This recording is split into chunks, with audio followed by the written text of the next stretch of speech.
పులి, సింహం కన్నా ఇదే అత్యంత ప్రమాదకర జంతువు. ఇది మనుషులను పొరపాటున కుడితే భరించలేని దురద, స్కిన్ అలెర్జీ వస్తుందని వైద్యులు చెబుతున్నారు.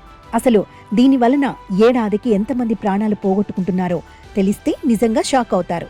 మనం చూసిన వెంటనే భయపడి పారిపోయే జంతువులు ఏమైనా ఉన్నాయా అంటే అవి పాములు, పులి, సింహం. కానీ వీటికన్నా కూడా ప్రాణాంతకమైన జీవి కూడా ఉంది.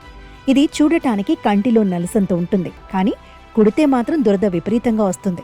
అదేంటా అని ఆలోచిస్తున్నారా? అది ఇంకేదో కాదండి, మనం రోజు చూస్తున్న దోమ.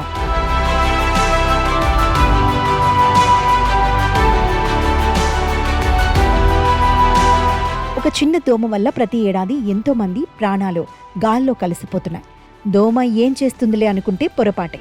నిపుణులు చేసిన పరిశోధనల్లో నమ్మలేని నిజాలు బయటపడ్డాయి. డిస్కవర్ వైల్డ్ లైఫ్ చెప్పిన దాని ప్రకారం ప్రపంచవ్యాప్తంగా దోమలు కుట్టడం వలన 10 లక్షల మంది చనిపోతున్నారని తెలిపింది. అంటే పులి, పాము వల్ల చనిపోయే వారికంటే 2 రెట్లు ఎక్కువ.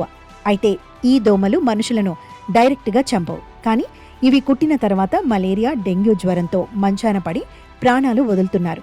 అందుకే ఇంటి దగ్గర ఉన్న నిల్వ నీరును శుభ్రం చేసుకుంటూ ఉండాలి. వరల్డ్ మస్కిటో ప్రోగ్రాం తెలిపిన వివరాల ప్రకారం ప్రతి సంవత్సరం 700 కోట్ల మంది దోమల ద్వారా వ్యాపించే వ్యాధులతో బాధపడుతున్నారు. వీరిలో 10 లక్షల మందికి పైగా ప్రజలు మరణిస్తున్నారు.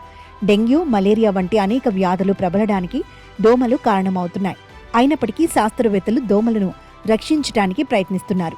దోమ అనేక జీవులకు ఆహారమని, అవి అంతరించిపోతే ఆ జీవులకు కొత్త సంక్షోభం తలెత్తుతుందని శాస్త్రవేత్తలు భావిస్తున్నారు.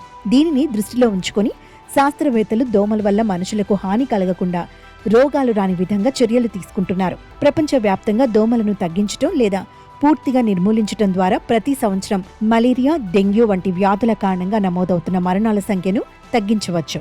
దోమలను పూర్తిగా నిర్మూలించే విషయంలో శాస్త్రవేత్తల మధ్య భిన్నాభిప్రాయాలు ఉన్నాయి. వాటి సంఖ్య తగ్గితే జీవావరణ వ్యవస్థలో సమతుల్యత దెబ్బతింటుందని వారంటున్నారు.